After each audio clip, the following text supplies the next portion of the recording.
Hey teammates, welcome back to Teaching with Tania. It is officially Tecember, and I hope you're in the Christmas spirit because I definitely am. Just see those sleigh bells jingling, ring, ting-a-ting-a-ling. Come on, it's lovely weather for a sleigh ride together with you. Outside, snow is falling and friends are calling you.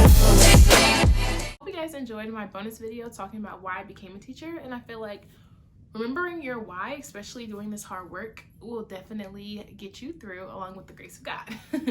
Because Lord knows this is a very tough job, and I like to keep it very transparent with you guys. So to have my why push me to do small groups and to put all this work in to see the results for my students effectively reach their goal and see them blossom into the beautiful human beings that they are is why I do all of this. Small group, which is a series for this year's Tecember. So if you have not checked out my other videos, it will build upon this one, so be sure to check that out. I'll pause and wait for you. I am definitely in the Christmas spirit because my birthday is coming up soon. I'm so excited to celebrate with my family and friends. So anyways, I'm just really riled up for this video because this is where we get into the nitty-gritty talking about small groups, because before you can even have the groups, you need some classroom management, and I feel like that is one of my strengths as a teacher. Classroom management. As a teacher, you have to know your strengths and weaknesses and play to your strengths, but then continue to do professional developments on your weaknesses, because not all of us are perfect and we all have room to grow. Be jingling all the time. But in an ideal classroom, where a perfect dream classroom, you would just teach your small groups, nobody comes up to you, nobody is bothering you while you're trying to teach a small group, and the students see that you're with someone so they need to wait or go do something else.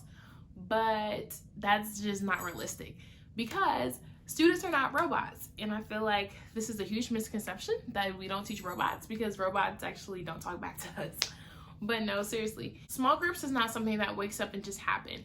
I feel like one of my professors did this quote and was like, seeing a teacher in action is like a beautiful instrument or a beautiful sport being played. Like, your secret teaching sauce has to be on how you get students to buy into the system, which is your classroom management, and how do they adhere or receive the system and know that it works, so that when you're in small group, the goal is for everything to be working like a well-oiled machine. Okay, obviously some days are better than others, but that is the ideal. So the first thing you want to do when trying to establish small groups is set expectations. You may have a whole group expectation, but guess what? You need it for small group too. And this was something I had to learn the hard way, because I'm like, why aren't students doing what I asked them to do? Oh, I've never taught them, like explicitly what you should be doing here and what you should be doing here. When I'm doing this, what are you doing? What does it look like, smell like? I mean, what does it look like and sound like when we're in small group time? What does it look like transitioning during small group time? Like, all those things have to be established because they don't know what you want. They don't know what's expected, and now you're frustrated trying to make this idea in your head happen. We haven't communicated to the people or delegated tasks to the people that can help you efficiently get that done. So setting rules and expectations. So when I'm in small group, I had to practice this like a whole week before I was able to deliver instruction during small group, and then let it be a break. I'm reviewing my small group expectations because sometimes we forget. Hey, we're little learners, so I will forget too, you know? Setting the expectation that when I am in small group, guess what? This is a time for you to be an independent learner. And building independent learners does not happen overnight. To be an independent learner, you have to, first off, understand to a degree with what you are learning. So I do believe in productive struggle. I've talked about that earlier, but whatever you're giving students or whatever you want them to be doing while you're not with them in a small group, it has to be at their level or challenging. So I don't believe in giving students a brand new worksheet and tell them to go figure it out on your own, and they get mad when they're like tapping you or raising their hand. I don't know what to do, because then you will become very frustrated because you never told them how to do it. So what I like to do, and I have learned that it's a worksheet, it's more like practice time. So after I teach a skill, maybe instead of doing a whole group, I meet with that small group because now I want to see, maybe do their exit ticket during a small group. Or what I like to do is I teach foundations whole group, and then their independent practice sheets which is supposed to be for homework, but I don't get them back all the time, so I have decided to make that their classwork or their seat work. So like I said before in other videos, I've had 3 small group rotations. The first rotation is with me. Of course, you always meet with me. And then the second rotation is your personalized learning time. And then the second rotation is your seat work. What are you doing at your seat for those 10 or 12 minutes that will help you advance your learning? So we have literally walked through this step by step. When I'm in small group, for example, if I have Ricky, Johnny, and Sarah here, what do I do when I need to use the bathroom? What do I do when I have a question? I know some teachers like to implement C3 before me, or ask a partner, or your elbow partner, your table partner, your island partner. Ask somebody before you come and ask me. Or, let alone when they're done with their seat work, where do I put it? I don't know. Miss Brown, where do I put this? You know everything goes in your block 1 or block 2. Where do I put this? And so I've had to start giving them funny answers, especially when they were not doing what I asked them to do. Once you're done with this worksheet, you put it into block 1. Where do we put this worksheet? Into block 1. Sometimes they forget, and that's valid, but to deliberately know you're interrupting my small group and you know that's a no-no and then smile about it is like, wow, it's crazy to me. But I always have my students put their seat work into their bin. Now the seat work can look a bunch of different ways. Like I said, it could be practice, it could be independent work, it could be sentence starters, it can be what that group specifically that's at seat work, maybe a skill they need to practice. This is also where you can get your targeted practice, instructional practice in, or the next step in the learning process. So for example, if you've modeled how to write a paragraph or write a sentence, maybe they're writing a sentence all by themselves during this time, or maybe they are practicing homophones or grammar. They're writing workshops, doing something independently that they have been taught before, so that they're not coming up to you asking you 100 million times of what are they supposed to be doing. So also, what does it look like when you're at seat work? Are you talking with your friends? Even though a person in your group, like for example my bees or pythons, if someone in your group is just so happens to be at your table, should you be talking to them? No, because guess what? This is not the time to talk to them, right? Because you're doing your seat work, but you have to focus on your seat. And during that time, this is when I like to release student leadership, which is giving a trustworthy person captain. Maybe this student doesn't show captain abilities right now, but they really want to be captain, so maybe they can work up to that. If somebody needs to use the bathroom, or if it's an emergency, and we talked about what emergencies are. If the building's on fire, if it floods, look, of course you have to be sleep with them. What if I really have to go? Or what if I really don't understand, I'm getting frustrated? I don't want my students to reach the point of frustration. So if they need to, one emergency, 1 week. 1 week you can come and talk to me, hey, I really need to interrupt your lesson. But I'm remembering, of course, I can't always keep track. But I'm remembering, oh, you interrupted me 1 time this week. You cannot continue to interrupt me throughout the rest of the week. So they get 1 pass.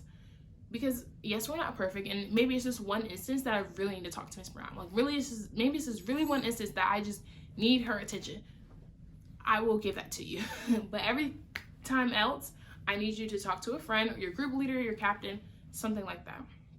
And then once that 12 minutes is up, then my students go into personalized learning time or meet with me, however the rotations go for that day. I like to have my students do their personalized learning time because they have to get a certain amount of time in. So for example, if it's 45 minutes on Amplify or 45 minutes on iReady, whatever it is for math, then you may want to go ahead and break that up. So for 15 minutes rotation, this is 15 minutes on Monday, Wednesday, Friday. Or maybe you want to do 20 minutes here, 20 minutes there. Make sure you set that expectation. And what does it look like for transition? Am I running around the room like a crazy person? No. Am I frantic and going crazy because it's my time, and what if I'm not done? Like, these are all questions that you have to set the expectation before you start. Because if not, students will be all over the place like busy bees, not knowing what to do. The second thing you need to do is train your students. Okay, so what if you're at a group and the timer goes off? Do I just get up and leave my mess everywhere? No, guess what? I need to put the group and the materials, put my worksheet back or turn it in, put my pencil away, put everything back the way it belongs. I know my group last year had a really hard time with this, so I had to make sure, give them a minute to clean up and then a minute to transition. That has to be within my slides. or those timers need to be going off. Maybe it's a 2-minute grace period before they wrap up, or a timekeeper that gives warnings. Hey, it's a 2-minute mark. Hey, we have 1 minute left, 30 seconds left. That means we start cleaning up in 30 seconds. Things like that, just to keep other students on track and to save your teacher voice, because you will get very upset if you are constantly telling students, clean up here. Oh, you're supposed to be over here. What group are you in? Things like that will happen. That's why small group classroom management is very important. And to be honest, it's the downfall of why teachers hesitate so much, because it's hard for them to relinquish control. Now, the first few days, it might look quite chaotic, to be honest. And I feel like organized chaos is okay until you get a firmer grip on it and your students know what to expect, when to expect, and how to get there. And once you teach it, I'm sure there's some learners in the class that will be able to direct students, especially the ones that are lost, absent, or sick that day. Like I mentioned before, you have to build up to this. So for students to be independent learners, maybe a student can only be without you for 2 minutes. What does it like to read by yourself if that's one of your groups? Or what does it look like to do this multiplication sheet? What does it look like to do that all by yourself for 3 minutes with no interruptions? Okay, cool. Maybe they can't do 3 minutes. Maybe if you're in like a special ed classroom, they only have 1 minute to just span. Okay, wow, we were focused all by ourselves for 1 minute. Now how can we get to 2, 3, 4, building up their stamina so that they're not all over the place and realizing that they're lost, or they literally just feel like they can't do it. Sometimes even like the competitive spirit in some students will be like, oh, I did it for 1 minute, now let me do it for 2 minutes. And realize, oh, once you work your way up to 10, 15, even 20-minute small groups, if you do that, I very much applaud you. If you're doing that for 20 minutes, what does that look like? And what do you do when you're done? Things like that. We'll talk about that later on in the video. But building up student stamina is key here, because you can't just release 10 students and say, hey, go do this, when they have not been taught what it looks like to ignore friends that may be talking or that may try to distract them. And what does it look like to say, hey, you're being loud, or hey, you're making noises and tapping with your pencil. You don't realize it, but hey, what does it look like to talk to that instead of saying, hey, what are you doing, and fighting about it for 2 minutes because I can't talk to Ms. Brown and she's in small groups, so she's definitely not going to talk to us. This is more what the other students are doing while you are in small group with the actual group, and how to plan for the actual group. I went ahead and talked about that in Tecember day 2, so be sure to check that out as well. Don't plan. You guys have probably heard this term before, you plan to fail. So if you don't have an actual plan or a checklist like I like to put on the board, what are they supposed to be doing? Okay, these are the things I need to check off. And I could be mindful, especially in 3rd grade, these are the things that will make me successful today. Did I do my foundations worksheet? Did I get my 3 amplified lessons or personalized learning lessons done? Did I finish my makeup work? Did I review my notes or edit my paragraph? Whatever it has a student doing, I suggest you write it out. I have it on a slide on my whiteboard that I can show you guys. And I also like to put it as a checklist on my actual whiteboard. Sorry, I said that wrong. I have a slide on my projector, and then I have a whiteboard that's the actual checklist of what we're doing that day. Some students, I've seen it in classrooms where it's like a magnet. They do the same thing every day.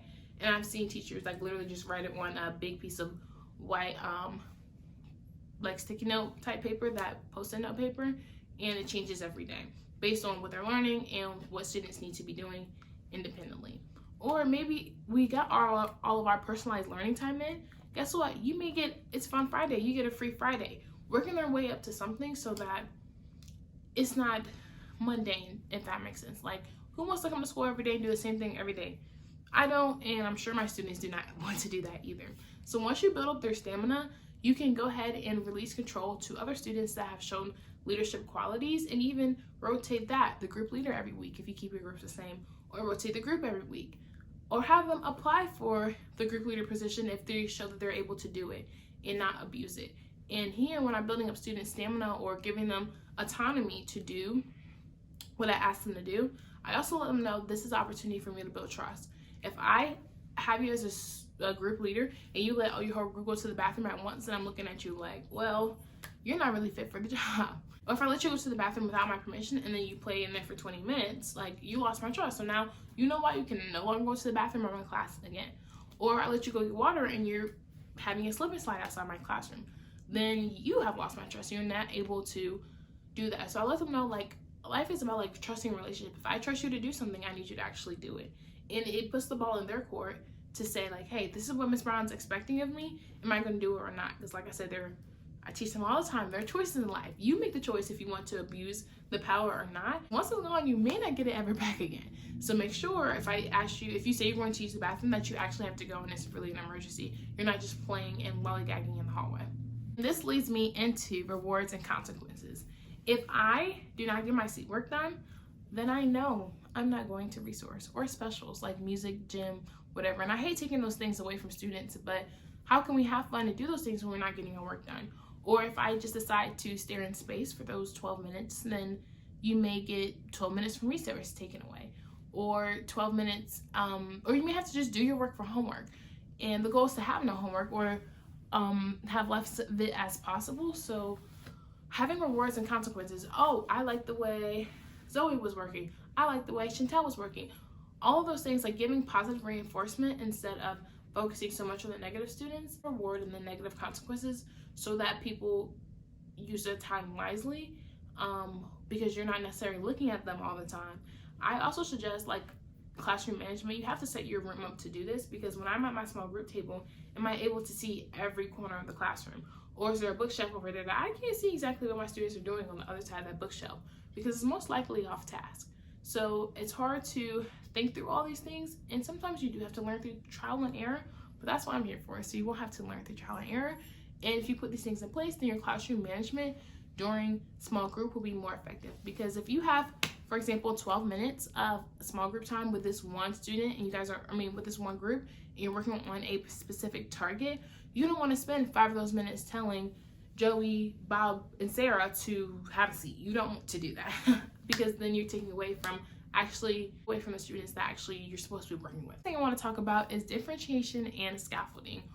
Or how are you differentiating your groups? We've talked about some ways to do that. When you're planning for small groups, I went ahead and referenced that video. However you like to deviate your small group, or depending on if you're using it for targeted instruction or data growth or behavior.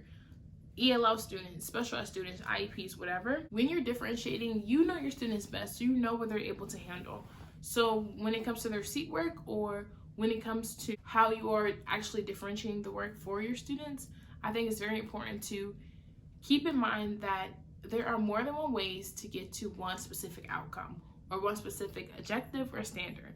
There are many ways you can do this. I actually just wrote a paper about this in my grad course, because I know that when we're evaluating teachers, it looks different for everybody. And 2 teachers can look at the exact same lesson plan and do different things to get to the same student mastery goal or objective. If one student is a very quick learner and they don't need all the practice problems on the sheet, how about you make them do half?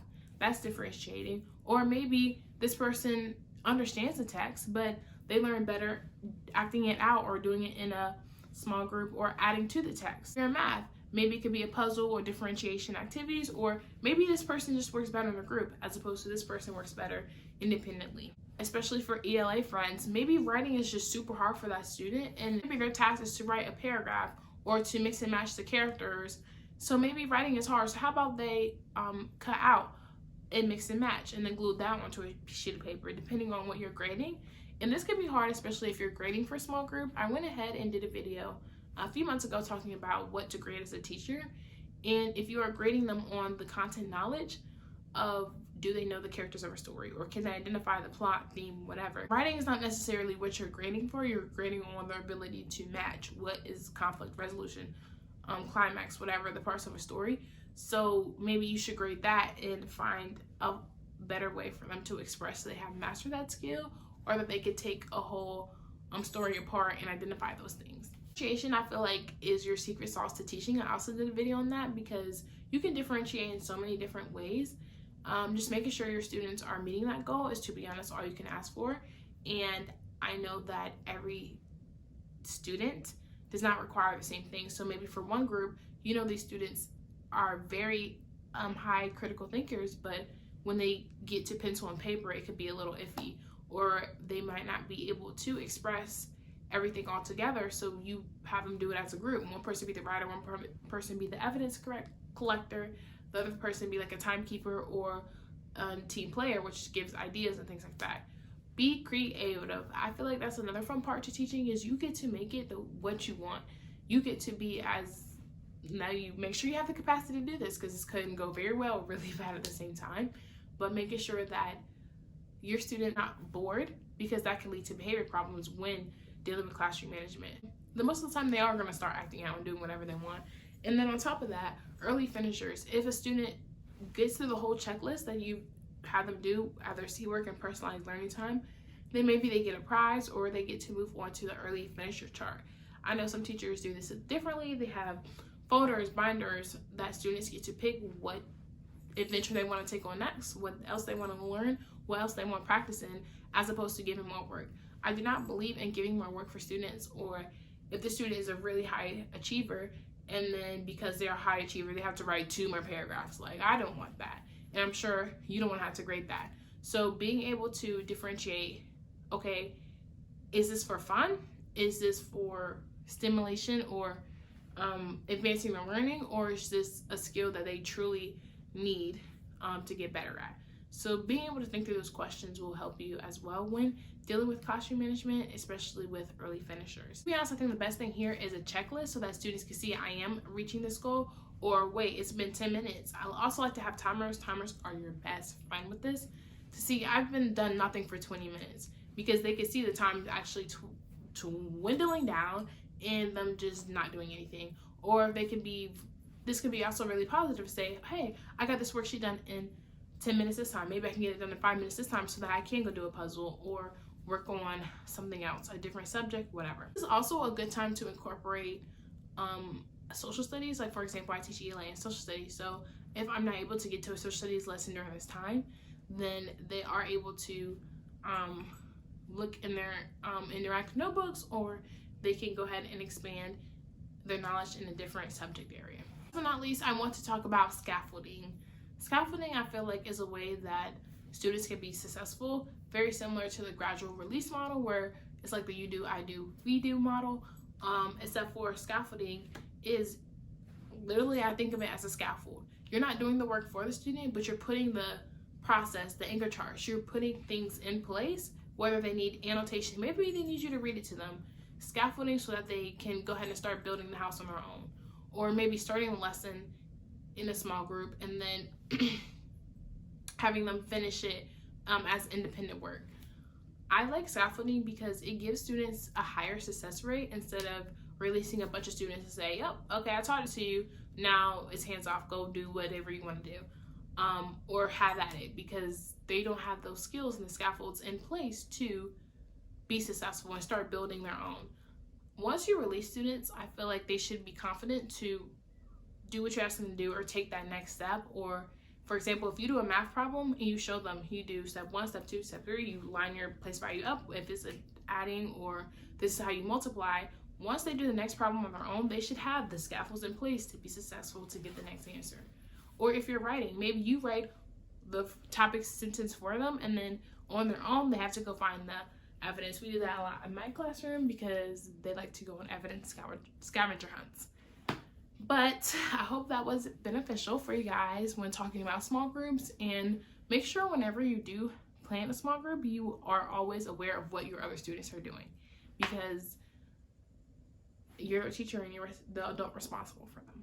So that was a lot. I'm going to stop here. Comment down below what are some tricks and tips that you like to use for small groups, and I'll see you guys in my next video. Peace.